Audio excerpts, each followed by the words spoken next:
ఆదివారం అమృత పెళ్లి. తన ప్రాణమిత్రులు ప్రణవి, పరిమళ, ఆమని పెళ్లికొచ్చారు. ఆమనికి 6 నెలల క్రితమే పెళ్ళయింది. ప్రణవి, పరిమళలకు ఇంకా పెళ్లి కాలేదు. ముగ్గురు కలిసి ఒకరోజు ముందే రావడంతో వాళ్లకు ప్రత్యేక గది ఏర్పాటు చేసింది అమృత. ఆదివారం ఉదయం 10 గంటలకు అమృత వివాహం బ్రహ్మాండంగా జరిగింది. మధ్యాహ్నం భోజనాలు అయ్యాక ముగ్గురు మిత్రులు బయలుదేరుతుంటే, ఈ రాత్రి శోభనం చూసి వెళ్ళండి అంది అమృత. ఆ మాట వినగానే ఆమెని కిసుక్కుని నవ్వి, పెళ్లి మండపంలో మీ వారిని తాళి కడుతుంటే చూసాం, తలంబరాలు పోస్తుంటే చూసాం, ఇంకా శోభనం గదిలో జరిగే తంత కూడా చూడమంటే ఎలా చూస్తావే అనగానే పక్కనే ఉన్న ప్రణవి, పరిమళ పక్కన నవ్వారు. అమృత కూడా నవ్వుతూ, శోభనం చూసి వెళ్ళండి అంటే శోభనం అయ్యాక మన్నాడో వెళ్ళమని నా ఉద్దేశం, అంతేగాని శోభనం గదిలో జరిగే కార్యం చూసి వెళ్ళమని కాదు. విపరీతార్థాలు తీయకుండా ఈ రోజుండి రేపు మాపో వెళ్ళండి, మీరుంటే నాకు కాస్త ధైర్యంగా ఉంటుంది.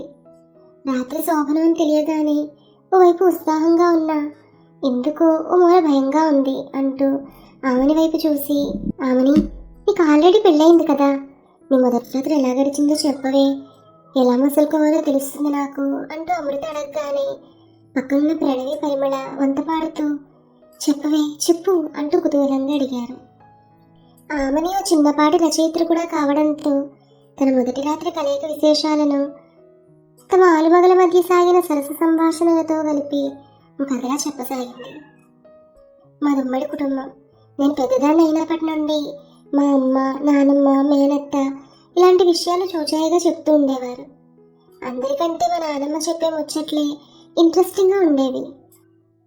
వయసు వచ్చాకే పెళ్లికి ముందు అమ్మాయిలు మొదటి రాత్రి గురించి ఎన్నో మధురమైన ఊహలతో కళ్ళగంటుంటారు కదా. కానీ చాలామంది అమ్మాయిలు తీరా సమయం వచ్చేసరికి ఎక్కడ లేని సిగ్గుతో, భయంతో బిగుసుకుపోతుంటారు.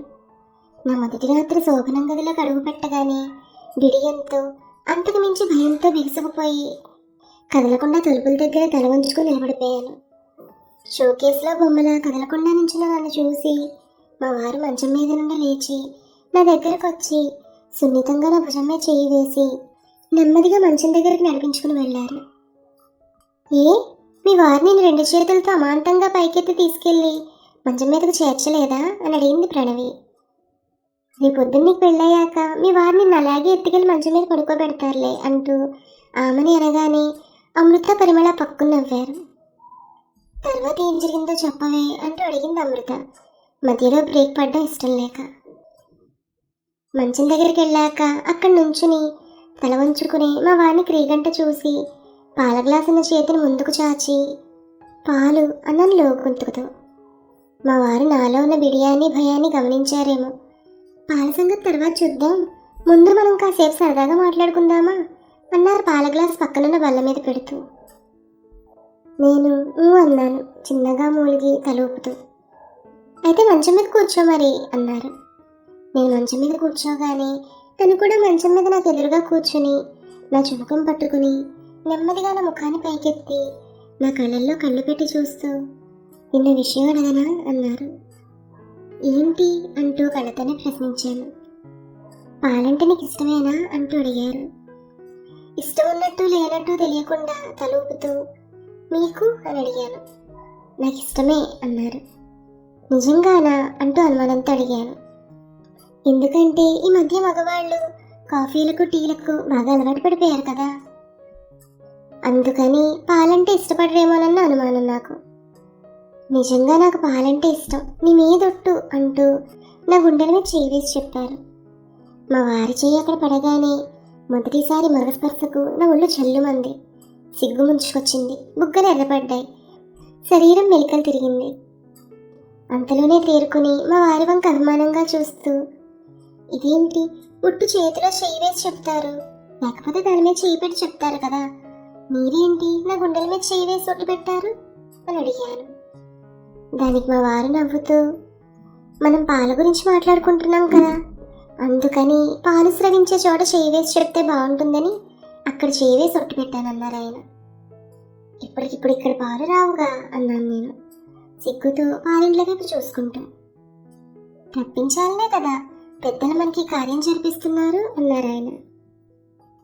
అవునా ఆశ్చర్యంతో ప్రశ్నించగానే కాదా అని ఎదురు ప్రశ్నించారు. ఎదురుగా గోడ మీద వేలాడుతున్న పటంలో దిశమలతో కూర్చుని వేలు చీకుతున్న బుల్లబ్బాయి బొమ్మ కనిపించగానే మదిలో ఏదో స్ఫురించి చిన్నగా నవ్వుకున్నాను. మావారు కూడా పటం వైపు నా వైపు చూసి చిరునవ్వు నవ్వారు. మీ వారు భలే చిలిపివారిలాగున్నారే, మాటల్లో పెట్టి నీ భయం పోగొట్టి ముగ్గులోకి దించినట్టున్నారే అంది ప్రణవి. నీవిలా మధ్య మధ్యలో బ్రేకులు వేయకే ప్రణవి, నన్ను చెప్పనియవే, నీకు పుణ్యం ఉంటుంది అంటూ ఆమెను వైపు తిరిగి తర్వాత ఏం జరిగిందో చెప్పవే అని అడిగింది అమృత కుతూహలంతో. మా వారు పాల గ్లాస్ తీసుకుని చూపిస్తూ ఇందులో పాలు మొత్తం నేనే తాగాలా లేక నీకు ఇవ్వాలా అని అడిగారు. పాలు చిరు సగం తాగాలని మా జేజమ్మ చెప్పింది, అందుకని మీరు సగం తాగి మిగతా సగం నాకు ఇవ్వండి అన్నాను నేను. లేడీస్ ఫస్ట్ అన్నారు కదా, అందుకని ముందు నువ్వు తాగు, తర్వాత నేను తాగుతాను అన్నారు. అదేంటి ముందు మగవాడు తాగాలి కదా అంటే ఇదెవరు చెప్పారు నీకు అంటూ అడిగారు. మా జేజమ్మ అన్నాను నేను. అయితే మీ నాన్నమ్మ గదిలోకి పంపే ముందు మంచి తర్ఫీదు ఇచ్చినట్లుందే నీకు, ఇదేనా ఇంకేమైనా చెప్పిందా అని అడిగారు. మొగుడు చెప్పినట్టు విను, అతడు ఏం చేసినా అడ్డు చెప్పకు అంది. అప్పుడు అక్కడే ఉన్న మేనత్త ఏముందో తెలుసా, ముందు మొగుడు చెప్పినట్టు వింటే ఆ తర్వాత మొగుడు జీవితాంతం నువ్వు చెప్పినట్టే వింటాడు అంది. అయ్య బాబోయ్, ఇందులో ఏదో పెద్ద కుట్ర దాగున్నట్టుందే అన్నారు మా వారు నా వైపు అదోలా చూస్తూ. ఇందులో కుట్రేముందబ్బా, ఆలుమగలు అన్నాక ఒకరి మాట ఒకరు వినాలి, ముందు మొగుడి మాట పెండ్లా వింటే తర్వాత పెండ్లా మాట మొగుడు వింటాడు, అంతే కదా అన్నాను. అయితే నేను మాట చెప్తే వింటావా అని అడిగారు. ఎందుకు వినను, ఈవేళ మీరు ఏం చెప్పినా వినాలని, ఏం చేసినా అడ్డు చెప్పకూడదని మా నాన్నమ్మ చెప్పిందిగా అన్నాను. అయితే ఈ గ్లాసులోని పాలు ముందు కొంచెం నువ్వు తాగు, తర్వాత నేను తాగుతాను, అలా ఇద్దరం ఒకరి తర్వాత ఒకరు కొంచెం కొంచెం తాగుదాం, సరేనా అంటూ పాల గ్లాస్ నాకు ఇవ్వగానే తీసుకుని కొంచెం తాగి తిరిగి పాల గ్లాస్ మా వారికి ఇచ్చి ఇంకా మీరు తాగండి అన్నాను. మా వారు పాల గ్లాస్ తీసుకుని కొంచెం తాగి అబ్బా ఈ పాలు ఇంత తీయగా ఉన్నాయేంటి, నీ పెదాలు తగలగానే తీయగా అయినట్టున్నాయి అన్నారు. అదేం కాదు, మీరు ఊరికినే తమాషాగా చెప్తున్నారు, మా అమ్మ పాలల్లో కొంచెం చక్కెర ఎక్కువ వేసిందేమో అందుకే తీయగా ఉన్నట్టున్నాయి అన్నాను. అయితే మళ్ళీ కొంచెం తాగివ్వు, నిజమో కాదో చూస్తానంటూ పాల గ్లాస్ నా చేతికిచ్చారు. నేను మళ్ళీ కొంచెం పాలు తాగి పాల గ్లాస్ మా వారికి ఇచ్చాను.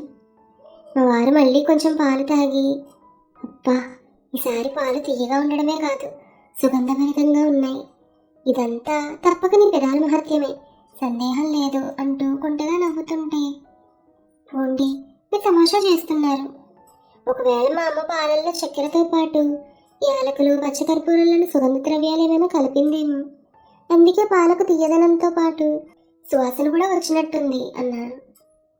అలా ఫ్రీగా మా వారితో మాట్లాడుతుంటే అంతలోనే బయట ఎవరో ఆడవాళ్ళు తలుపులు తట్టి ఎవర్రా ఇంకా ఆలస్యం, రాత్రంతా ఒకటి మాటలతోనే కాలక్షేపం చేస్తూ గడుపుతారా అన్న మాటలు వినిపించగానే అమ్మో మన మాటలు బయట వాళ్ళకి వినిపిస్తున్నట్టున్నాయి అని తలుపు వైపు చూస్తుంటే మా వారు వెంటనే వినిపించవా మరి, మనం ఏమైనా గుసగుసలాడుకుంటున్నామా, నిక్కరగానే మాట్లాడుకుంటున్నాం కదా, ఒకవేళ ఎవరైనా తలుపులు తోసుకుని వస్తారేమో అన్నారు.